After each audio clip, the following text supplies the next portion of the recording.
আসসালামু আলাইকুম। সবাইকে স্বাগত জানাচ্ছি খুবই মজাদার একটা নাস্তার রেসিপি দেখার জন্য। বাচ্চাদের টিফিন সকাল বা বিকেলের চায়ের সাথে খেতে পারেন এই নাস্তাটি। রেগুলার নাস্তা একটু ঘুরিয়ে বানালে খেতেও ভালো লাগে আর একঘেয়েমিও আসে না।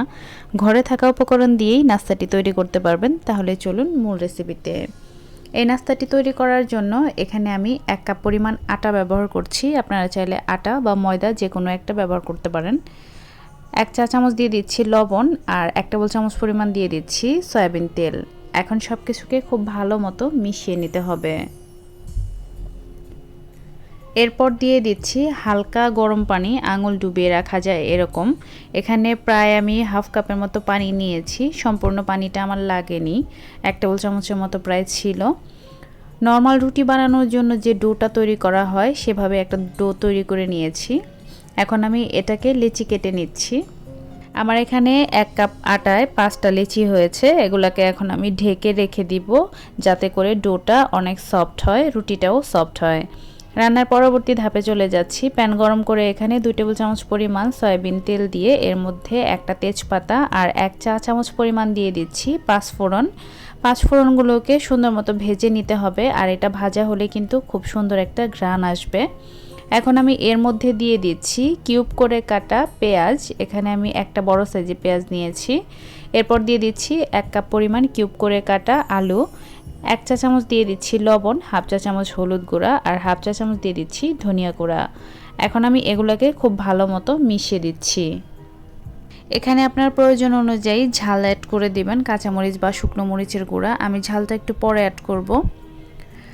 সব কিছু ভালো মতো মিশিয়ে দিয়েছি। এখন এর মধ্যে হাফ কাপ পরিমাণ পানি দিয়ে ঢেকে রান্না করে নিচ্ছি পানিটা শুকিয়ে যাওয়া পর্যন্ত। আলুগুলো যেহেতু নতুন ছিল সেদ্ধ হতে খুব বেশি সময় লাগেনি আর এর থেকে বেশি পানিও প্রয়োজন হবে না। আলুগুলো সিদ্ধ হয়েছে, আমি চেক করে নিয়েছি। এখন এর মধ্যে দিয়ে দিচ্ছি 3 টেবিল চামচ পরিমাণ বাদাম আর দিয়ে দিচ্ছি কাঁচামরিচ। কাঁচামরিচটা আমি এই পর্যায়ে অ্যাড করেছি যাতে করে এর থেকে খুব বেশি ঝাল না বের হয়, কারণ আমার বাসায় ছোট বাচ্চা আছে, ও কিন্তু এই খাবারটা খায়, তাই আমি ওর কথাটা মাথায় রেখে ঝালটা অ্যাড করি। সব কিছু ভালো মতো মিশিয়ে নিয়ে আমি এর মধ্যে একটা ডিম দিয়ে দিচ্ছি আর ডিমটাকেও আলুর সাথে ভালো মতো মিশিয়ে দিয়ে প্রায় 2 মিনিটের মতো সব কিছুকে একসাথে আমি ভেজে নিয়েছি যাতে করে ডিমটা খুব ভালো মতো সেদ্ধ হয় আর ভাজাও হয়ে যায়। 1/4 চা চামচ দিয়ে দিচ্ছি ভাজা জিরার গুঁড়া। এখানে চাইলে ধনিয়া পাতাও দিতে পারেন। সব কিছু মিশিয়ে আমি আরও 1 মিনিটের মতো রান্না করে নিয়েছি। এটা একদম রেডি। এখন চুলা থেকে নামিয়ে নিব। এরপর আমি লেচিগুলো থেকে একটা লেচি নিয়েছি, এটাকে রুটি বানিয়ে নিচ্ছি। নর্মালি যে পাতলা রুটি আমরা খাই সেরকমই একটা রুটি বানিয়ে নিতে হবে। আমি এটা ময়দা দিয়ে বানাচ্ছি, আপনারা চাইলে এখানে ময়দার পরিবর্তে তেলও ব্যবহার করতে পারেন। অনেকের বাসায় আবার ফ্রোজেন রুটি থাকে বা প্যাকেটের রুটিটা থাকে, সেটা দিয়েও কিন্তু এই নাস্তাটা বানাতে পারবেন। রুটিটা বানানো হয়ে গিয়েছে, আমি এর পুরুত্বটা একটু দেখিয়ে দিচ্ছি। দেখেন এটা কিন্তু একদম পাতলা হয়েছে।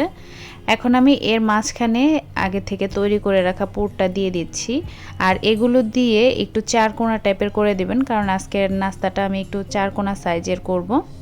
ভেতরের পুরটা আপনার ইচ্ছা অনুযায়ী কমিয়ে বা বাড়িয়ে দিতে পারেন, তবে যতগুলো লিচি থাকবে চেষ্টা করবেন সমান ভাগে এটাকে আগে ভাগ করে নিতে। পুরটা দিয়ে এভাবে আমি পানি দিয়ে ভালো মতো সিল করে দিচ্ছি আর এখানে কিন্তু অবশ্যই পানিটা দিতে হবে, এটা আঠার কাজ করবে। আপনি চাইলে এই নাস্তাগুলোকে বেশ কিছুদিন সংরক্ষণ করেও খেতে পারেন। এর জন্য এভাবে ভরে রুটিটাকে ভাঁজ করে হালকা একটু সেঁকে নেবেন। এরপর রুম টেম্পারেচারে খুব ভালো মতো ঠান্ডা করে নিতে হবে। ঠান্ডা হয়ে গেলে একটা এয়ারটাইট বক্সে ভরে ডিপ ফ্রিজে সংরক্ষণ করতে পারেন 15 দিন থেকে 30 দিনের মতো। সবগুলো নাস্তা আমি একইভাবে বানিয়ে নিয়েছি। এরপর একটা তাওয়া গরম করে এর মধ্যে আমি এই রুটিটাকে দিয়ে দিয়েছি আর তেল ছাড়া রুটিটাকে দুই পাশে হালকা একটু ভেজে নিতে হবে। এরপর এর মধ্যে আমি তেল দিয়ে দিচ্ছি যাতে করে এটা একটু ফুলে ওঠে। শুরুতেই তেল দিয়ে দিলে নাস্তাটা কিন্তু ফুলবে না। এখন আপনার পছন্দ অনুযায়ী কালার করে এটাকে ভেজে নিতে হবে। আর যে সাইডটা দেখতে পাচ্ছেন এটা কিন্তু দুই পাশে ভাজলে মাঝখানে কাঁচাই থেকে যাবে, তাই স্প্যাচুলা দিয়ে এভাবে ধরে এটার সাইডগুলোকেও খুব সুন্দর মতো ভেজে নিতে হবে। আমার নাস্তাটা কিন্তু ভাজা হয়ে গিয়েছে, আমি ব্রাউন কালার করে আর ক্রিস্পি করে ভেজে নিয়েছি। চুলা থেকে নামিয়ে পরিবেশন করে দিচ্ছি। আর চেষ্টা করবেন এই নাস্তাটা একদম গরম গরম পরিবেশন করতে, খেতে কিন্তু অনেক বেশি ভালো লাগবে। এখন আমি এর ভেতরটা আপনাদেরকে কেটে দেখাচ্ছি। পুরটা কিন্তু একদম পরিমাপ মতো হয়েছে। এখন আমি সসের সাথে এটাকে পরিবেশন করে দিয়েছি। আশা করছি সবার কাছেই সহজ ও ভালো লেগেছে। অবশ্যই তৈরি করবেন আর কেমন হয় কমেন্টে জানাতে কিন্তু ভুলবেন না। সবাই ভালো থাকবেন, আমাদের জন্য দোয়া করবেন। দেখা হবে নতুন কোনো রেসিপি নিয়ে পরবর্তী ভিডিওতে। আজকের মতো এখানেই বিদায় নিচ্ছি।